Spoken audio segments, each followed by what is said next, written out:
3일이나 토트넘 다른 팀보다 늦게 경기 시작. 안녕하세요, 여러분. 저희는 오늘의 축구 뉴스를 전해드리기 위해 여기에 모였습니다. 오늘의 주요 뉴스에는 손흥민 선수의 최신 상태 업데이트 및 이강인 선수의 이적 루머에 대한 흥미로운 이야기가 포함되어 있습니다. 우선 축구계에서는 일정 편성에 관해 이야기할 때 악평이 나오는 경우가 많지만 이번 경우에는 영국 프리미어리그 EPL 사무국에 감사 인사를 전해야 할 것 같습니다. 왜냐하면 토트넘 호스퍼는 이번 주 경기 일정이 다른 팀들보다 3일 정도 뒤로 미뤄져 있기 때문이죠. 이 뒤따르는 휴식 시간은 우리의 캡틴 손흥민 선수, 굉장한 연령인 31세에 도달했음에도 불구하고 꾸준히 훌륭한 플레이를 보여주고 있는 그에게 꽤 중요한 시간입니다. 그런 맥락에서 이야기해보자면 영국의 축구 전문 매체 코트 오프사이드는 18일 한국 시간 기준으로 토트넘 팬들은 대표팀 경기 도중 손흥민의 얼교를 일그러뜨리며 부상의 증상을 보였던 장면에 걱정을 표현할 것이라고 전하며 그의 부상 상태에 주목했습니다. 지난 17일에 베트남과의 친선 경기에 선발로 나선 손흥민은 몸 상태가 100%는 아님에도 불구하고 엄청난 강행군, 사타구니 부상 등 여러 가지 이유로 쉬지 않고 한국 축구 팬들을 위해 경기에 참여하기로 결정했습니다. 그리고 그의 결정은 팀에 큰 도움이 되었죠. 베트남과의 경기에서 그는 골을 넣어 팀이 6대0으로 대승하게 만들었습니다.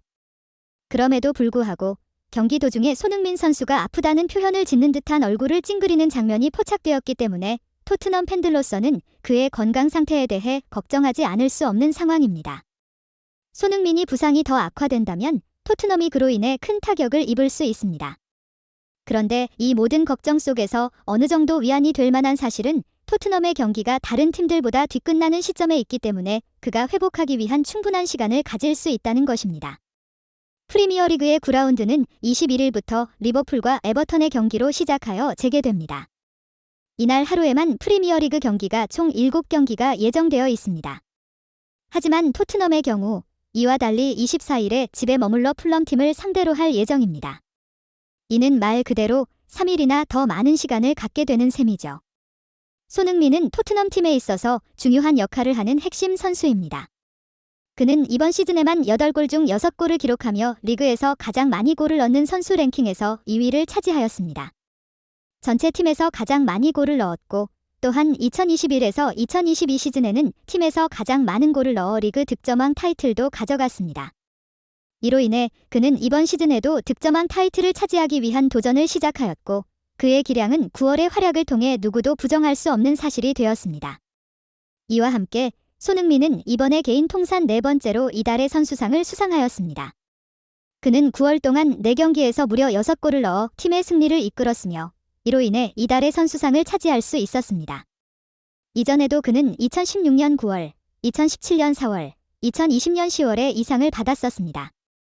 이로 인해 그는 축구의 레전드들인 데니스 베르캄프, 티에리 앙리, 프랭크 램파드, 폴 스콜스, 그리고 앨런 시어러 등과 함께 어깨를 나란히 하게 되었습니다.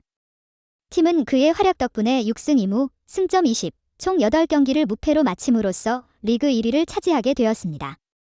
손흥민은 19일 인천국제공항을 통해 출국했고 그는 SNS를 통해 이번 10월 A매치도 팬들 덕분에 행복한 하루하루를 보내다가 다시 런던으로 돌아간다. 이런 영광과 사랑을 받아 너무나 감사하고 다시 소속팀에 돌아가 즐겁고 강한 모습으로 경기장에서 인사드리겠다고 적었습니다. 그는 또한 조금은 쌀쌀한 날씨에 늦은 시간 경기장까지 와주신 팬들, TV로 시청해주신 모든 팬들에게 진심으로 감사하다. 이 응원과 사랑 잊지 않고 받은 만큼 즐거움을 드릴 수 있도록 최선을 다하는 소니가 되겠다. 사랑한다고 나아가 전했습니다. 다음 뉴스. 주가 상승 이강인 또 이적설 챔피언스리그 구단이 노린다. 내년 2022년 항저우 아시안게임과 10월 A매치에서 이루어진 두 매치를 통해 세계적인 주목을 받게 된 이강인이 최근 이적설에 휘말릴 위기에 처했다는 사실이 알려졌다. 스페인의 언론 중 한 곳인 토도 피차헤스는 19일 한국 시간에 보도한 내용 중에서 이강인의 최근 동향에 대해 종합적으로 언급했다. 이강인이 과거 스페인의 마요르카에서 활동하며 충분한 경험을 쌓았으며 파리 생제르맹에 합류하기 전까지의 시절에 대해 주목할 만한 사항을 들었다. 그리고 현재 챔피언스리그에 참가하고 있는 스페인의 레알 소시에다드가 이강인이 가진 재능과 공격형 미드필더로서의 능력을 높이 평가하며 팀에 포함시키기 위한 노력을 진지하게 고려하고 있다는 내용을 전했다. 토도 피차헤스는 이번 기사를 통해 이강인이 지금은 파리 생제르맹에 소속되어 있지만 스페인으로 복귀하는 것이 예상보다 훨씬 가까워질 가능성이 크다는 소문을 가져왔다. 이를 통해 레알 소시에다드가 이강인을 이적 시 특히 중요한 자산으로 여기며 그의 능력에 큰 기대를 품고 있는 것으로 보인다는 사실을 짚었다. 토도 피차헤스에 따르면 레알 소시에다드의 이사진들은 이강인의 잠재력과 과거 이루어낸 성과를 바탕으로 그와의 계약을 매력적인 기회로 인식하고 있으며 그의 유연한 능력과 이마놀 알과실 감독의 지도 아래서 더욱 돋보일 것으로 보고 있다. 이강인에 대한 이런 관심은 레알 소시에다드가 다음 시즌을 위해 팀을 강화하고 스페인 프리메라리가에서의 경쟁력을 유지하려는 포부를 반영하는 것으로 해석된다. 2022 항저우 아시안게임과 10월 A매치로 주목받는 이강인은 2011년부터 2017년까지 발렌시아 유스팀에서 훈련하여 지난 2017년 12월에 드디어 발렌시아 B로 승격을 하였다. 2018-19년 시즌에 발렌시아 1군에서 프리미어리그에 데뷔하였으며 3시즌 동안 발렌시아에서 훌륭한 경기력을 보여주며 총 62회의 경기에 출전했다. 2020에서 21 시즌이 끝나고 계약 기간 1년이 남겨진 상태에서 이강인은 발렌시아 유니폼을 벗었다. 그는 마요르카로 이적하였고 이적 첫 해에는 30번의 경기에 출전하여 1골과 2도움을 기록하며 새로운 팀에 잘 적응하였다. 그리고 이후 시즌에는 36경기에 출전하여 검증된 자신의 잠재력을 잘 활용하여 6골 6도움을 기록하나 빅리그 구단들의 주목을 받았다.